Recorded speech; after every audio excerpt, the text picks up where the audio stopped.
नमस्कार साथियों, मैं एडवोकेट वीसी त्यागी। साथियों, आप इस चैनल को के माध्यम से अगर ये वीडियो देख रहे हैं तो सबसे पहले इस चैनल को सब्सक्राइब कर लें, लाइक करें, कमेंट्स करें। साथियों, आज हम चर्चा करेंगे हिंदू विवाह अधिनियम 1955 की धारा 9 के बारे में कि ये धारा क्या है और इसका क्या महत्व है। साथियों, इस धारा के अंतर्गत और इस धारा को हम इस तरह से जानते हैं, हिंदू विवाह अधिनियम की ये धारा 9 जो कि दाम्पत्य अधिकारों का प्रत्यास्थापन या यूँ कहें restriction of the consumer rights के रूप में हम जानते हैं। साथियों, इस धारा के अंतर्गत पति या पत्नी दोनों में से कोई भी जिला न्यायालय में आवेदन कर सकता है या जिला न्यायालय में आवेदन दे सकता है, क्योंकि पति या पत्नी दोनों में से कोई भी व्यक्ति बिना किसी कारण से एक दूसरे से अलग हो जाते हैं तो कोई भी व्यक्ति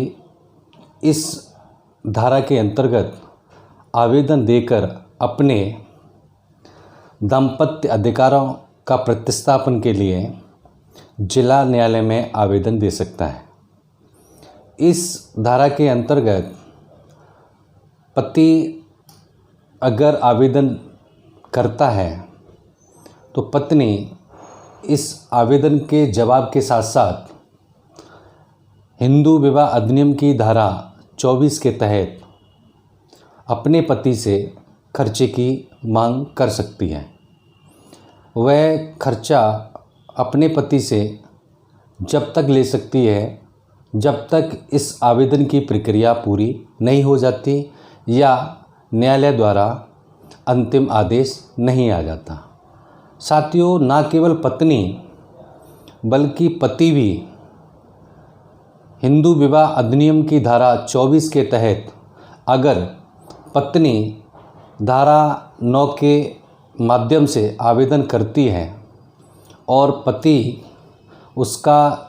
जवाब देता है न्यायालय में जब जवाब के साथ साथ वह हिंदू विवाह अधिनियम की धारा 24 के तहत अपने भरण पोषण की मांग अपने पत्नी से कर सकता है। पत्नी उस अधिनियम के तहत या पति सेक्शन 24 के तहत अपने भरण पोषण की मांग करता है और पत्नी के पास सोर्स ऑफ इनकम या यूँ कहें उसके पास कमाने का साधन है या वो नौकरी करती है और पति के पास किसी भी प्रकार का कोई अपनी जीविका चलाने का साधन नहीं है, तो इस धारा के अंतर्गत वह अपनी पत्नी से अपने खर्चे की मांग कर सकता है। और इसके साथ साथ ही पत्नी भी अपने भरण पोषण के लिए अगर पति धारा 9 के तहत जिला न्यायालय में आवेदन करता है और पत्नी उस आवेदन के जवाब के साथ साथ हिंदू विवाह अधिनियम 24 के माध्यम से अपने भरण पोषण की मांग कर सकती है। लेकिन यह भरण पोषण तभी तक मिलेगा जब तक न्यायालय की इस अधिनियम के अंतर्गत प्रक्रिया पूरी नहीं हो जाती। प्रक्रिया समाप्त होने के बाद वह खर्चा या भरण पोषण भी उसके साथ साथ समाप्त हो जाएगा। साथियों, सबसे महत्वपूर्ण बात यह है कि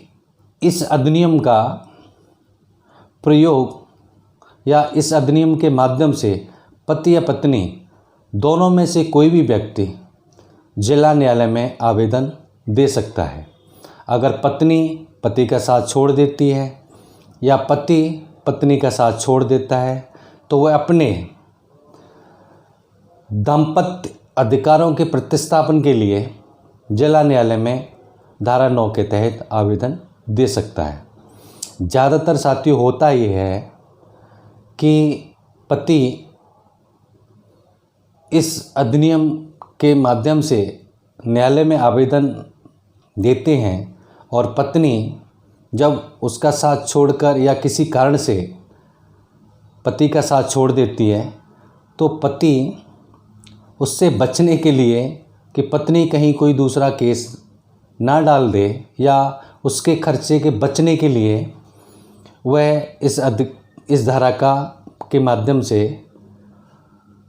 न्यायालय में आवेदन देते हैं। लेकिन पत्नी इस आवेदन के जवाब के साथ साथ वह अपने खर्चे की भी मांग कर सकती है और अपना कारण बता सकती है कि मैं इस कारण से अपने पति से अलग रह रही हूँ। इसके साथ साथ अगर पत्नी इस आवेदन धारा 9 के तहत जिला न्यायालय में देती हैं तो पति भी अपने जवाब के साथ साथ कारण भी बता सकता है कि मैं इस कारण से अपनी पत्नी से अलग रह रहा हूँ। जब न्यायालय को ऐसा लगता है कि उसका कारण उचित है तो वह न्यायालय इस आवेदन को समाप्त भी कर सकता है। अगर कोई भी व्यक्ति दोनों में से कोई ठोस कारण नहीं बता पाते या ठोस कारण नहीं दे पाते तो न्यायालय जो आवेदन करता है उसके फेवर में या यूँ कहे उसके लिए डिक्री कर सकता है। इस डिक्री होने के बाद अगर कोई भी व्यक्ति साथ में नहीं रहते या अलग ही रहना चाहते हैं तो इस डिक्री के माध्यम से दोनों में से पति या पत्नी दूसरे केसों के लिए भी इस डिक्री का प्रयोग कर सकते हैं। अगर कोई पत्नी या पति साथ में नहीं रहना चाहते, वो अलग ही रहना चाहते हैं, जब न्यायालय आवेदनकर्ता के फेवर में डिक्री कर देता है तो वह इस डिक्री के माध्यम से अपने तलाक के केस भी डाल सकता है और डिक्री भी लगा करके यह साबित कर सकता है कि इस कारण से मैं ये तलाक ले रहा हूँ या ले रही हूँ। क्योंकि दोनों में से अगर कोई व्यक्ति नहीं रहना चाहता तो उसके माध्यम से वह अपने तलाक के लिए आवेदन न्यायालय में कर सकता है। साथियों, इस धारा का मुख्य उद्देश्य यह है कि पति पत्नी अगर एक दूसरे से बिना किसी कारण से अलग हो गए हैं तो वह अपने दाम्पत्य अधिकारों का प्रतिस्थापन के लिए इस धारा के अंतर्गत अपना आवेदन जिला न्यायालय में दे सकते हैं। साथियों, अगर ये मेरा वीडियो अच्छा लगे, आपको जानकारी अच्छी लगे तो इस चैनल को लाइक करें, सब्सक्राइब करें, कमेंट्स करें। Thank you.